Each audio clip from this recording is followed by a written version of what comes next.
So, my dear friends, Prof Oza from Adapt Me,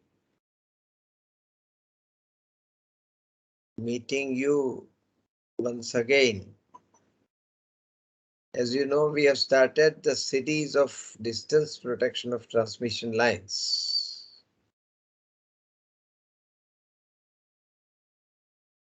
And this is the tutorial number 4 in distance protection series.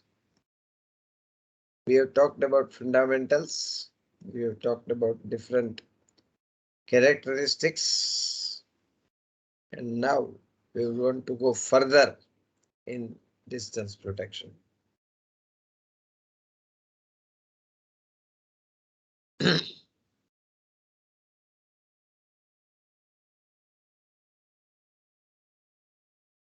So, when we want to go further, we'll first talk about the stepped distance characteristic.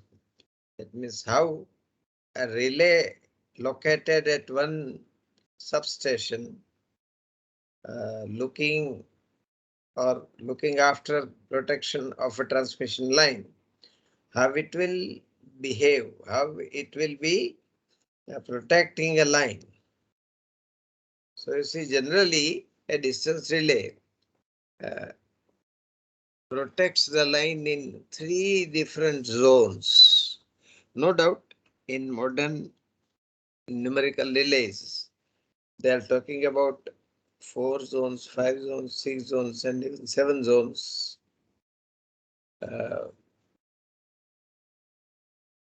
Reverse looking zone is also included because that is required for line differential protection. But that we would be understanding little later. Right now, let us restrict ourselves to simple principles. We will understand how the relay looks in 3 zones to protect a transmission line. Right. So obviously distance relay means it is measuring impedance, and because it is measuring impedance, it will be receiving juice from the CT, current transformer, and from the bus PT, line CT and bus PT. Line CT means CT of a line which it protects, and bus PT means the PT on which PT from, the bus from which the line is emanated, that bus is always having one PT. Common PT for all lines, those are emanating. So that PT juice also is required to be fed to relay so that it can measure the impedance. So in a way distance, because distance is, impedance is proportional to distance. So how does it do it? That we would like to see. We have already seen this thing that as an amplitude comparator relay, if we talk about basic 4 relays, impedance, reactance, ohm and mho, we feed these quantities about which we have already talked, right? Input quantity 1, input quantity 2. Input quantity 1 is the operating quantity, and input quantity 2 is restraining quantity, and then characteristic angle. For impedance, there is a thing like characteristic angle because it's a circle. Reactance, the characteristic angle is fixed 90 degree, and ohm and mho, it is variable You can select it, you can adjust it. If we are using a phase comparator relay, then the quantities being fed are different, and you are comparing the angle between the two quantities. And if the angle is 90 degree, then it is threshold condition. And if the angle is less than 90 degree between two quantities, the relay will operate. So in step distance characteristic, what do we do? We have one relay, right? At the start of the line, at the initiation of the line.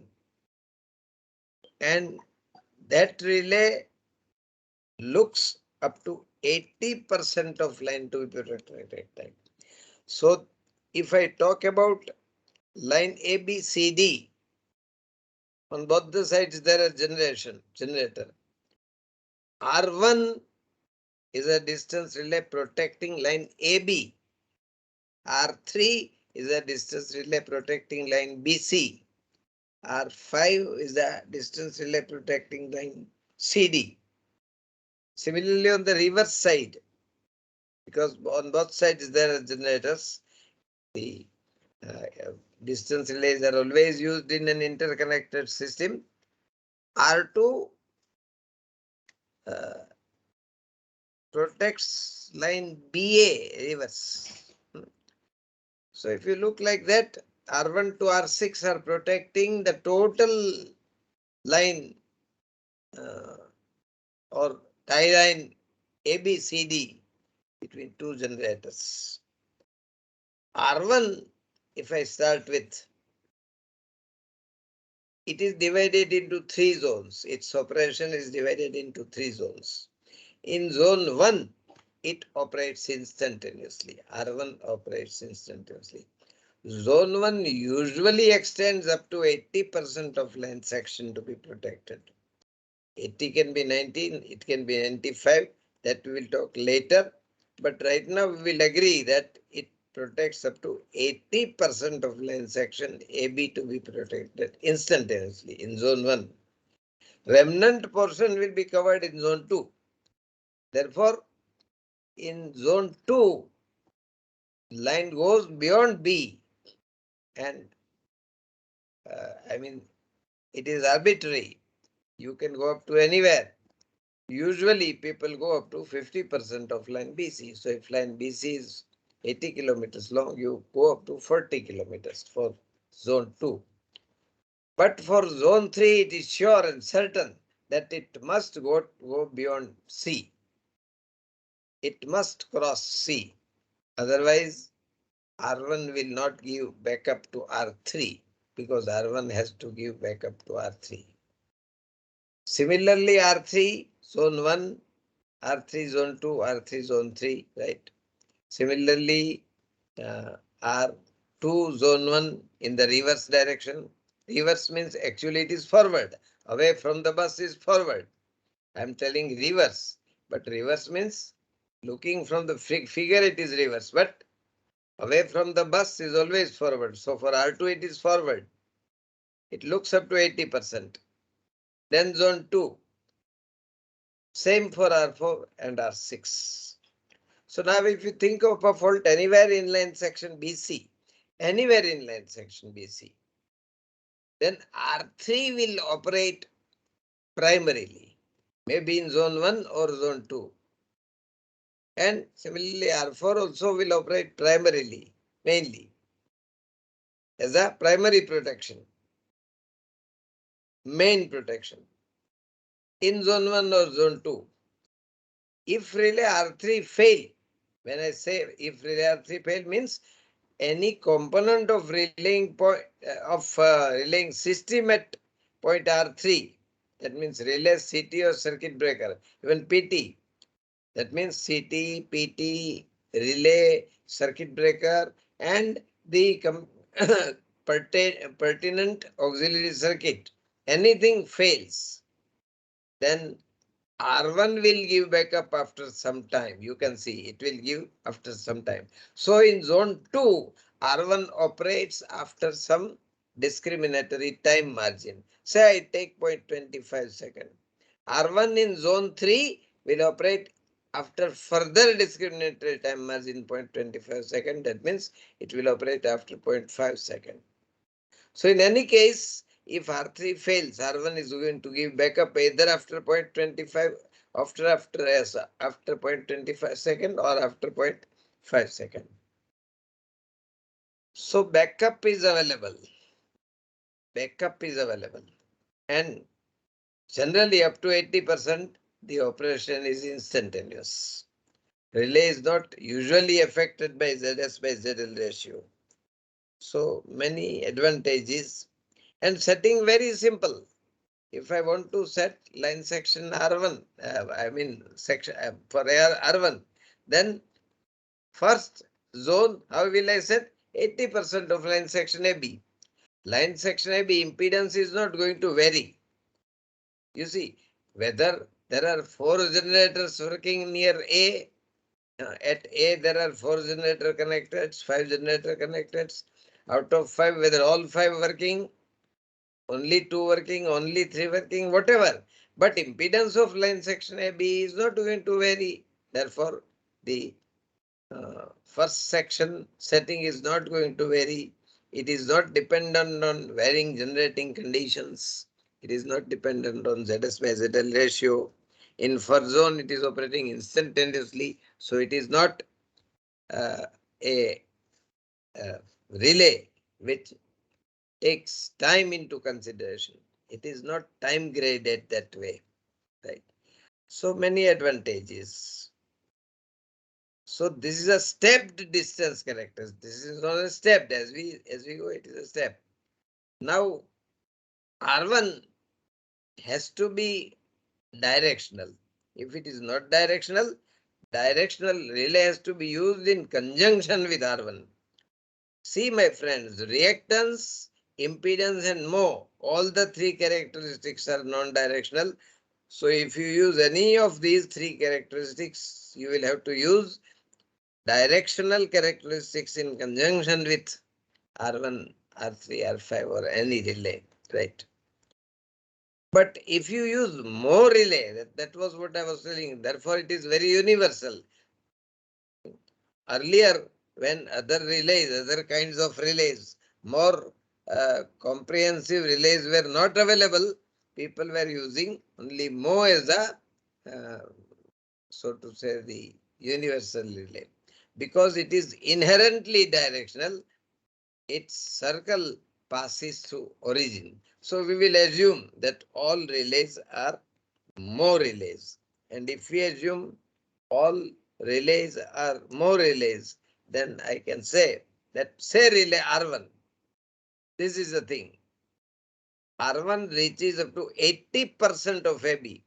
R1 is situated at A. A is origin. Because relay is situated at origin.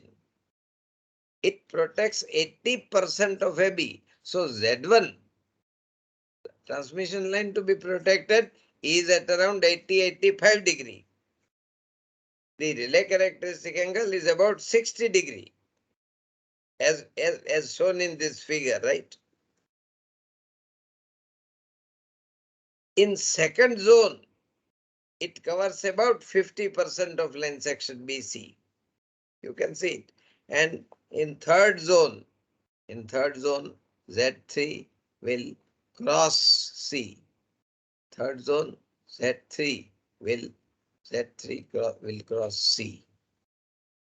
Then I have drawn a fourth circle. Fourth circle is a starter circle, is a starting element. It's a starter element.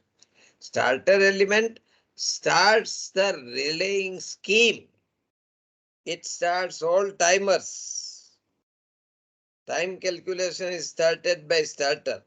And the complete scheme is started by starter. So first the impedance has to fall within starter. If impedance falls out of the starter, with fault or without fault, I'm not talking about that. But if the impedance falls out of the starter, then it will not start the scheme. Obviously, impedance will fall within the starter when fault occurs. Without fault also it may enter, and then it is a difficulty. It is a fault. It is a wrong thing. It is wrong measurement, and to these wrong measurements we'll talk later. Right now we tell that if the fault occurs, the impedance will fall within starter, and then the relay will start. Now you see, there are many possibilities. First possibility is fault is in zone 1, Z1. Fault is in zone 1. That is, fault is in first circle, means the circle with lowest diameter K1, because set impedance is the diameter of the circle. So fault is in the lowest, is in the circle of lowest diameter K1. That is the fault occurring in that section. If the fault occurs in second section, then it can be up to B also, because first zone does not cover full length section, so it can be up to B also. It can be beyond B also, and beyond B it will be up to 50% of BC. If fault occurs in zone 3, it will cross the point beyond B as shown, and it will go beyond C. And all points are within starter. So in any case, the relay starting scheme will start. Now, very important thing to be observed and to be seen is if the fault occurs in zone 1, that is lowest circle with lowest radius, fault is in zone 2 also. If fault is in zone 1, fault is in zone 2 also. So if zone 1 fails, zone 2 acts as a backup, if you say so. So if the fault is in zone 1, it is in zone 2 also, it is zone 3 also, and it is in starting element also. But if fault is in zone 2, not in zone 1, then it is in zone 3 and starting. And if the fault is in zone 3, it is in circle zone 3 and starter. That is to be properly understood while we talk about the stepped distance characteristics. And we are assuming more relay. So, while understanding these zones, people make mistakes. Students are generally making mistake because they are learning things from the viewpoint of uh, book only. So in book, this three-step distance characteristic is shown, right? In book, this characteristic is shown. So we think about this only, and we think with reference to this only. So often we fail to think in this different way. So if I talk about relay R, first zone is only one, certainly 80% of AB. So there is no doubt. Only one line part is in zone 1. But if I talk zone 2, the fault may lie at many places. If fault is on line BF, it will be in zone 2 for R. If the fault is within the transformer 220 by 132 kV 150 MVA transformer, or even up to bus G, it may be in zone 2 for relay R. If the fault is towards the generator itself back on line DC, AB and DC, then the fault on the parallel line is also in zone 2 for AB. Right. Similarly, if there is a fault on line GH, it will be in zone 3 of AB. And then if any another line is emanating from G, right, That will be also in zone 3. So one has to understand how the uh, zonal philosophy works, right? How the step distance characteristic works, that one must understand. So how the distance relay would be tripping the breaker, that we may understand. So a simplified diagram is there. The explanation is given. Explanation you can read. I will explain in figure. There is a fault. Fault is in zone 1. See, I am going back. Fault is in zone 1. Fault is in zone 1. Z1 in first circle. Therefore, Z1 element will operate. Therefore, Z1 element will operate. Sorry. Therefore, uh, Z1 element will operate. Z1 element will operate. But as I told to you, fault is in zone 1 means fault is in zone 2 also, zone 3 also. So Z11 contact of Z1 element, Z21 contact of Z2 element and contact of Z3 element, all the three will operate simultaneously because time delay is not attached with these elements, measuring elements. So all the three will operate simultaneously. D1 I have shown in general because say if you see you have not used more relay and if you have used another relay, then you have to use directional relay. Therefore, if the fault is in correct forward direction, then D1 will operate. Otherwise, it will not operate. But if the fault is in correct direction, D1 is operated, Z1 1 has operated, Z2 1 has also operated. But Z11 has operated itself means this 86 operates because 2 by 21 is a timer. It is going to operate after 0.25 second. I cannot wait for that much of time. Z1, zone 1 is instantaneous. So instantaneously Z1 has operated and instantaneously auxiliary relay 86 has operated and relay 86 will trip the breaker instantaneously. Now the another case, the fault is in zone 2. Fault is in zone 2. Fault is in zone 2 means fault is here. Zone 2 means beyond B up to Z2. Fault is there. Fault is in that section. So when fault is there, Z1 cannot operate because fault is not in Z1 circle. But Z3 will operate. So Z31 and uh, T1 and Z21 both will operate. Starter will also operate because it is within the starter. So when starter S1 operates, it energizes both the timers 2 by 21A and 2 by 21B. 2 by 21A is given time setting 0.25 second and 2 by 21B is set for 0.5 second. So after 0.25 second, relay 86 will be energized and circuit breaker will trip after 0.25 second. That is in zone 2 because it has to give chance to the main relay.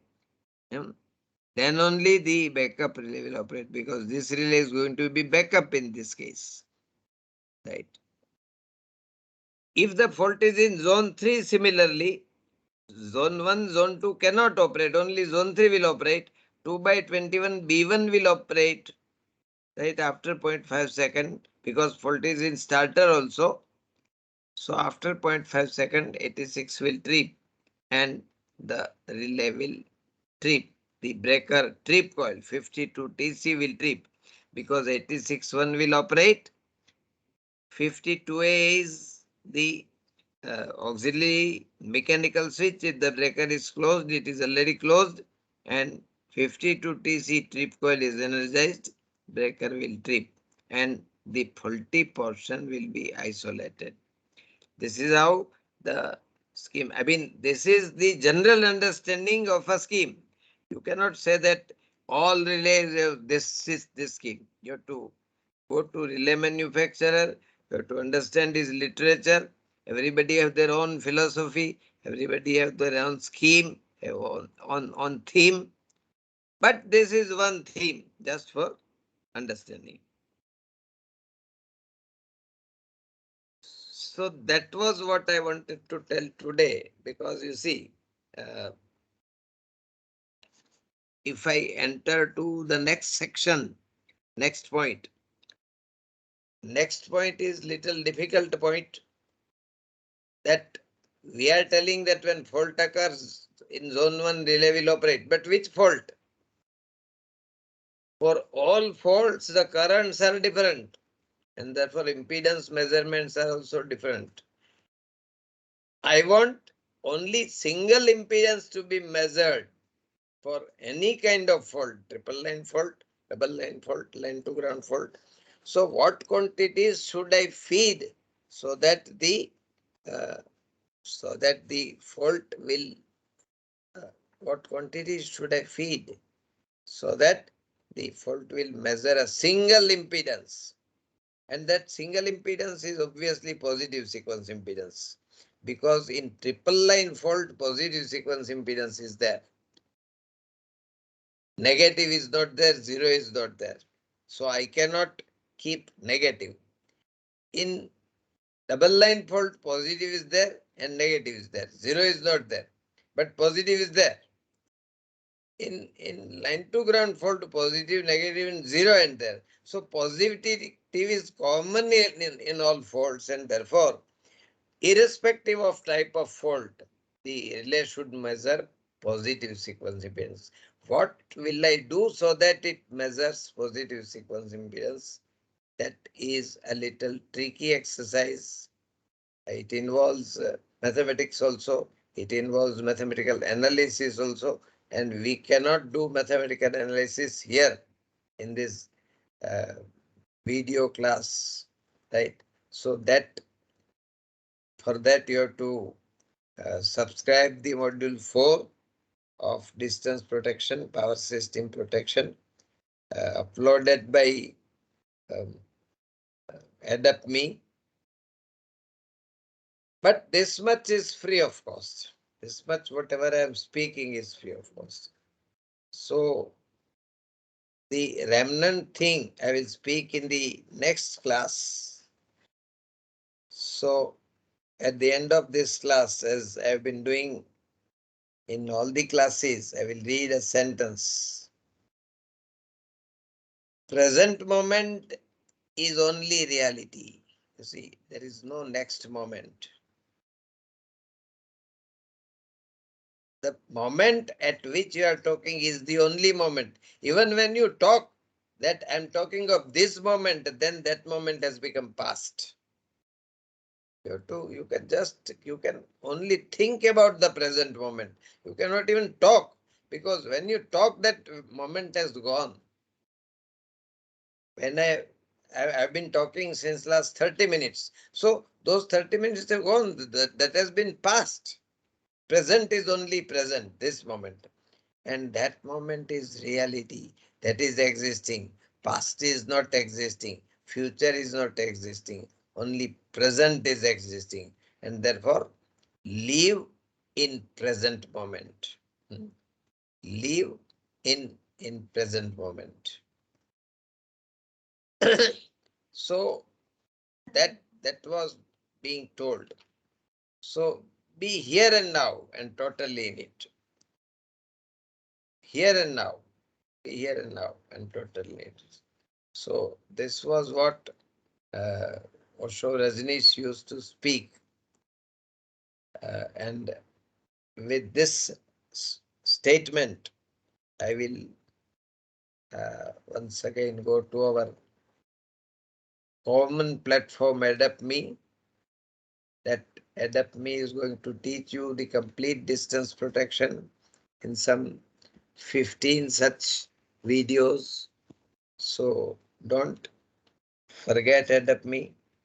Share it everywhere. Tell everybody that AdaptMe is there and it is giving free of cost education to electrical engineering students of all universities throughout the world.